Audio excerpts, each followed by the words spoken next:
Hello, everybody, and welcome to another Spark of Genius Flesh and Blood production. We're gonna take a very small break from mech. We will be back with like 3 weeks straight of mech content, essentially, that we have dialed up here. But we're gonna revisit the Katsu deck. I know everybody remembers this fun moment in Spark of Genius This history pun where never gets old. I tried extremely hard, and by extremely hard, I made the deck, played it once, and then played it again We on the tried. We channel. tried twice. And I tried to get the stupid combo off to do stuff, and when I eventually got it off, it didn't do anything. So I am Yeah. joined by my co-creator, co-commentator, co-caster, co-compatriot, Rob on the bottom, Hello. and he's gonna walk us through. Well, this is the list I built here, the yeah. revision, but he's gonna be the I'm moderator emceeing. here. I'm seeing the list right now. Emceeing the list here. Yeah. So Yeah. Katsu is So got some why buffs. Katsu? Okay. You beat me to it. Why Katsu?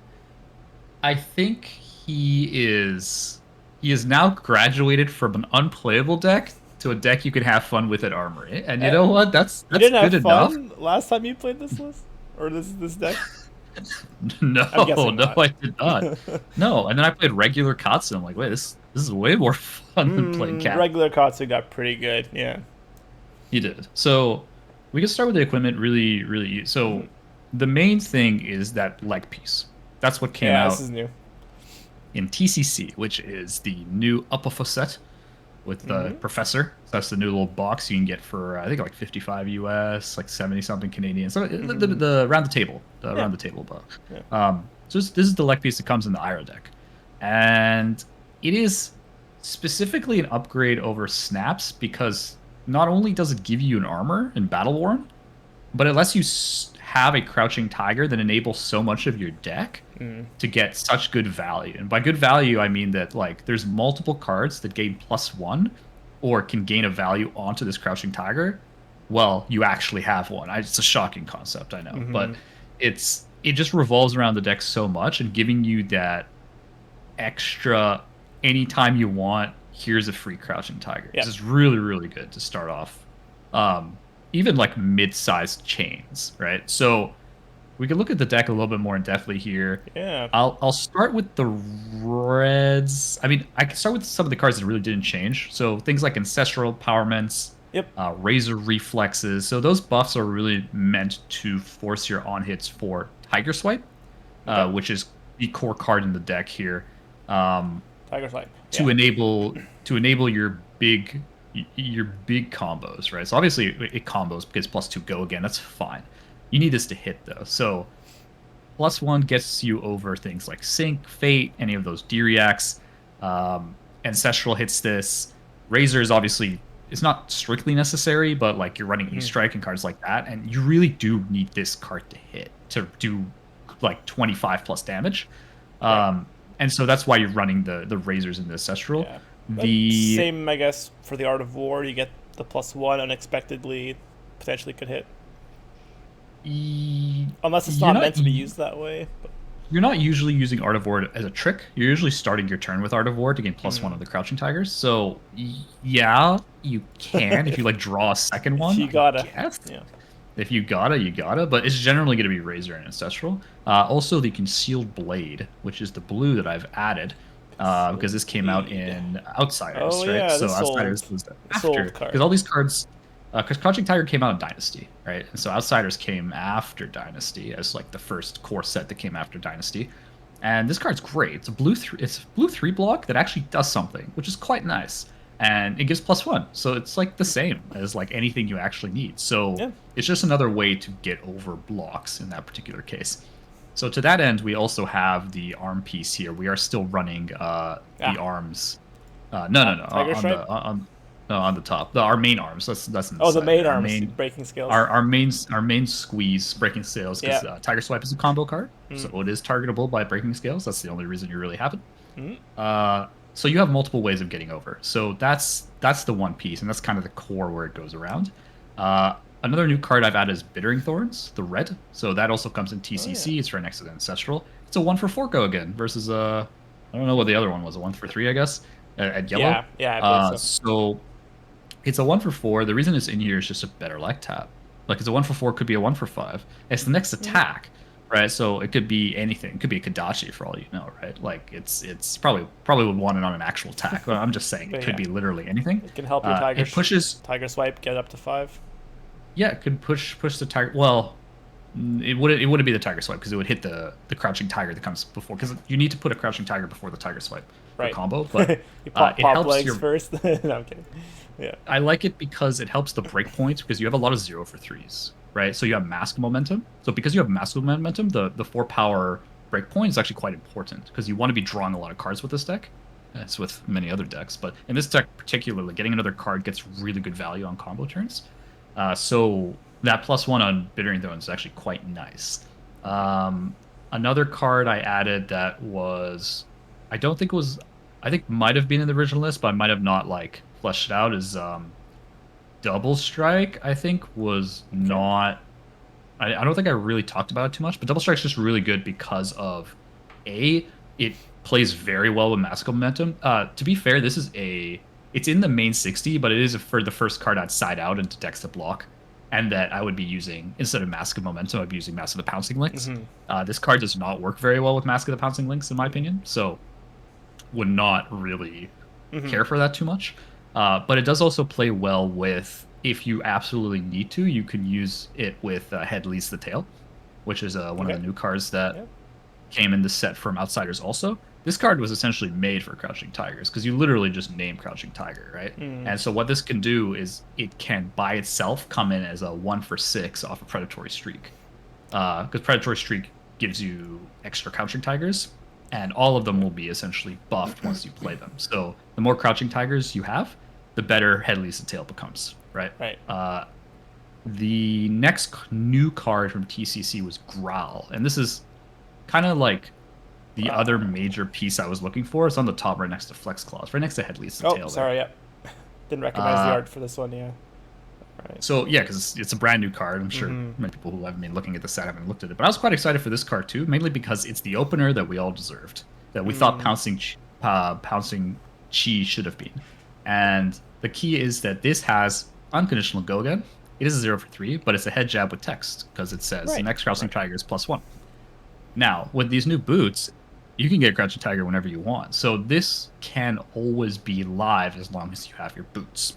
So you can do something like Growl, you crack the boots, Crouching Tiger, Pouncing Chi, which is a card we had already in Dynasty on the second row there. Pouncing Chi, which needed the Crouching Tiger to gain the +1 and the Go Again. So now you can Growl, pop the boots, play the Crouching Tiger for 1, and then Pouncing Chi for 4 Go Again. You're just you're doing okay. You're doing essentially a 3-card. Well, you're doing 2 card plus an activation, but you're able to turn on both of these effects. So your Crouching Tiger is getting +2 effectively, right? 1 for being buffed, and then giving +1 to Pouncing Chi, which is pretty good because you can do that, and then you can E-Strike for 7, which is a pretty reasonable turn because then you're doing 4, 4, 8 plus 7. It's like 15 damage just with your boots. But your boots enable this turn because otherwise Pouncing Chi doesn't have Go Again. So that's kind of like a very mid-tier, kind of mid-level combo that you can do with these cards. Your core opener is still Flex Claw, which hasn't changed. So that's the 1 for 4. Go Again creates a Crouching Tiger on hit. It's still probably one of the best cards in the deck, just because Unconditional Go Again and the potential for that Crouching Tiger to be anywhere from 1 damage to like 3+ damage, depending on how many combo pieces you have out, as Roar of the Tiger, Art of War, things like that. Very good for that. The one thing that I was unsure about was Predatory Streak. Okay. I have 3 reds and 3 yellows in the deck. Yeah. I very much hate the blues. I think the blues are awful. Add 1 Crouching Tiger, I assume, for the blue. Add 1 Crouching Tiger, and it blocks for 2. Yeah. I hate blues that block for 2. It just seems so, like, unwieldy, because it's like the 2 block cards, in my view, in this deck need to be the aggressive cards. Like, they're the ones that you don't block with because they have such good value. Like, they're like 1 for 4s that block for 2. It's like, well, yeah, you get attack with them, right? But, like, with your blues, I want to be able to block with any of these blues and not feel bad, right? So Predatory Streak was out for that. Makes sense. The yellows, the reds are obviously good because 0 for 3 is good. And that it's not hard for this to be a 0 for 3. It's not that hard to make this a 0 for 6. Yeah, it plays so into if the you have combos Art really of well. War, yeah, either Head Leads the Tail or Art of War or Roar of the Tiger. One of the, like, you have 9 things. You only need 1 of them for 3, and then 2 of them for 6 is pretty good. Um, to that end, it also plays super well with Tiger Swipe, obviously. But the yellow ones, On the I fence? think I'm still on the fence. I've played a little bit with them, but I'm still a little bit on the fence just because it is yellow. The curve of this deck is very low. Like, Right. there are no two costs in this deck. The most is a one cost. So there aren't really many reasons to always have the blue. It's really Kodachis, right? And I think the yellows are fine because you can Kodachi and then 1 for 4, Mm-hmm. and then the rest of your cards probably cost 0.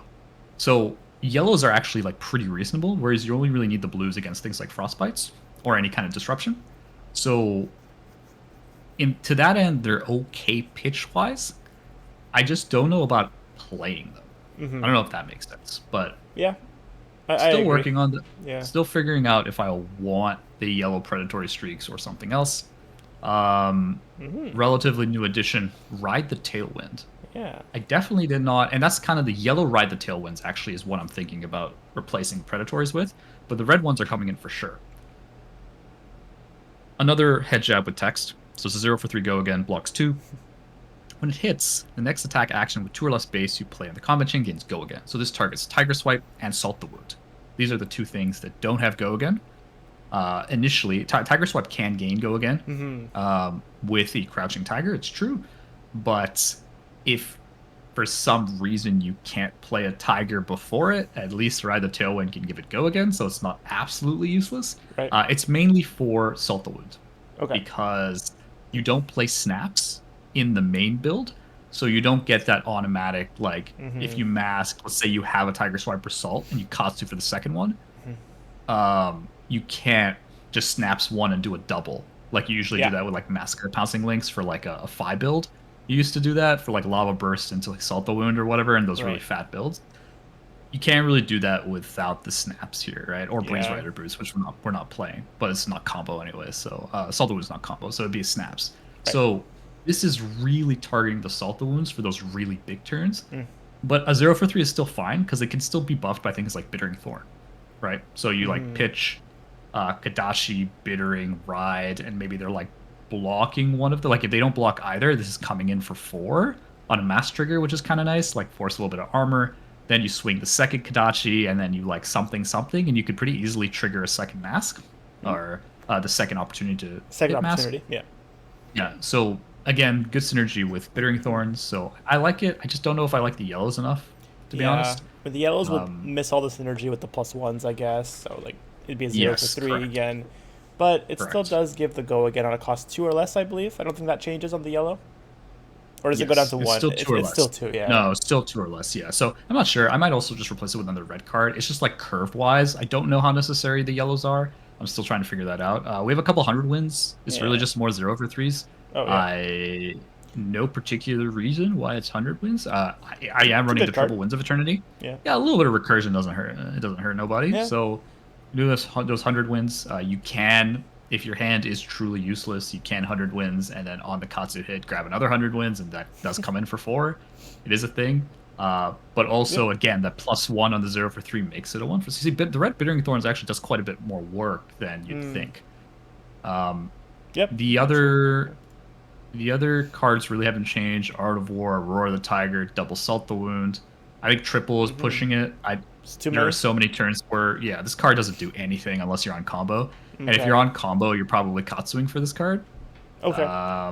But you wouldn't want to try to get both, I guess? Sorry. When you're on your combo, you're Katsuing for Tiger Swipe and you already have Salt the Wound. Okay. Is what I'm talking about. So, like, you drew it, and then you're searching for the Tiger Swipe, and then you can go again, Tiger Swipe, Tiger Salt, or something like, depending on how many tigers you had before the Tiger Swipe, then you Salt the Wound.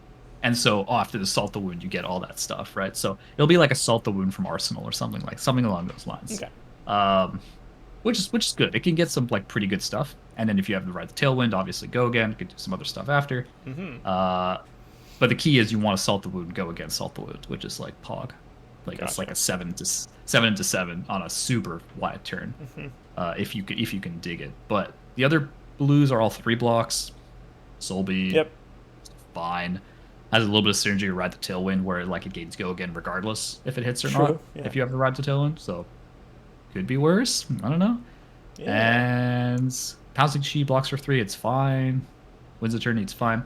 There's no like sideboard technically because I'm just trying to get the main correct before I look into the side. But the sideboard would probably be more blues for stuff like Icelander.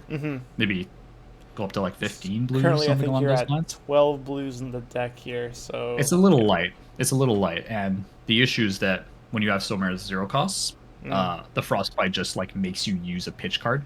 You really don't want to pitch a red for a red, so I'm wondering, like, generally, because of the low amount of blue, would you consider not running Kodachis, or is Kodachi pretty much going to be a staple in this deck? as long as you're on Mask, you have to run Kodachis. Yeah, It's okay. just like It enables it so you. well. Yeah, if you're able to proc your Mask, your potential just goes up so much because on a big combo turn, if you can like mask into like a predatory streak when you have Roar Artivore out, It that's really like 6 expands the damage. ceiling. Yeah, it really does. So it's quite nice here. I think the other thing is that the disruption, like there's really not a ton of armor. There's 2 battle worn. Okay, yeah. There is You got the there is in the boots, sideboard the boots, the breaking breaking scales. scales, yeah. We are on Tunic to be fair. So even with less blues, Tunic will pay through like a frostbite for. Well, you have to pitch to use it to be fair, but at least you get your resource back. Yeah, But the Tunic is mainly there to pay for Artivore. yeah, that makes sense. I'm looking for 1-cost cards, but that's basically it. Razor Bittering Thorns, Artivore. maybe. Yeah, if you don't have a blue, it'll pay for your one. It'll pay for your 1 cost. As far as the sideboard goes, for the armor, yeah. Shuko is like your arm piece that if you really need the armor, you shove in Shuko. Guardian, pretty big one. Azalea, also a pretty big one. Those are the big ones I can think of. But Mask of the Pouncing Lynx is for decks that block more. So this is when you have to set up that like big combo. So you can just like chip with Kodachis and play like small to mid hands, and then try to set up a very big Crouching Tiger hand with Mask that goes into Tiger Swipe and Salt the Wound to get over, because they can't give you a card for every Tiger. Yeah. So Salt the Wound will do a lot of damage. And so you're able to mask for the Salt the Wound specifically. Right. And I was actually going to ask about that. So the deck, I can see it playing as a combo deck, right? You set up something crazy and just go over the top. Does it play well as a tempo deck, or do you really have to wait till you find all the pieces? Okay. No, I think the fact that we got the 0 for 3 starter, Growl, it really does help your small hands. As I said before, your boots off like 1 Crouching Tiger can literally be Growl into Crouching into Pouncing Chi into E-Strike is a 15 damage hand that kind of came out of nowhere. Okay. Right? So your small hands are actually reasonable. Also, your Bittering Thorn's a nice card. A 1 for 4 that can be a 1 for 5. Right. And so you can also play like these smaller hands off. You know, you could use a Tiger Swipe off like a Predatory Streak and Roar, and it's still okay. You're still forcing that block. Like you can Roar Predatory. And you don't feel like you're wasting your cards that way. You're still okay because you have 3. Yeah, okay. Yeah. So if you have the Predatory Roar, like 1/1/1, for instance, it's like, well, they still have to give you a card or you get Mask, right? Which is pretty good. And you'll always be able to Katsu for a Tiger Swipe on one of those hits, whichever one hits. So you're like always gonna have a Tiger Swipe off Predatory Streak unless they have some way of preventing all 3 of them. And those are just like, oh, this is 4 go again.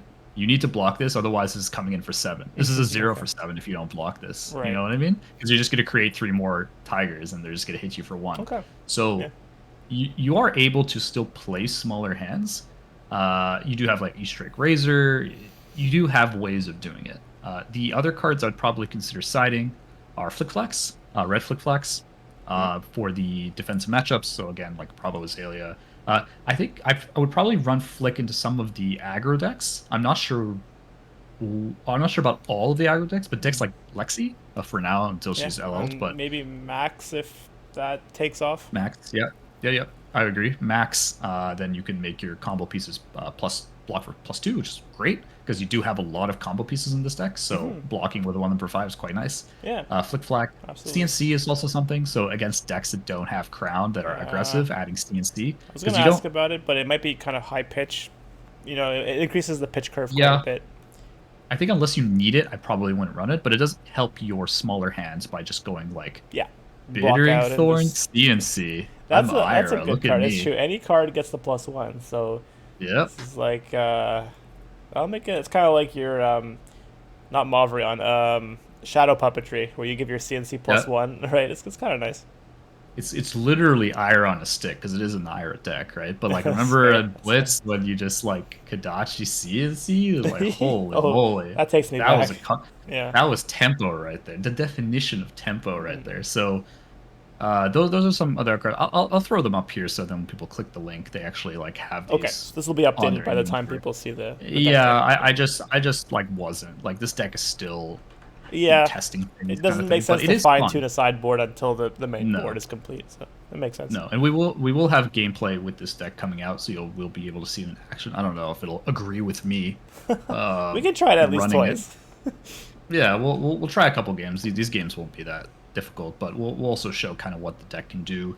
Your main combo pieces do have to, I think, having big turns off too, so like Roar, Art of War, and getting your Tiger Swipe to hit can easily 25 plus damage off a okay mass trigger, and Salt the Wound just pushes the damage quite high. But then the other cards we got in TCC and Outsiders allow you to play slower, whereas we didn't have that option back in Okay, Dynasty when this came out. so that's the one of the Um, main differences between now and then. Yeah, I mean, I think Growl was the biggest. The Okay, 0 for 3, that's a 0 for 4.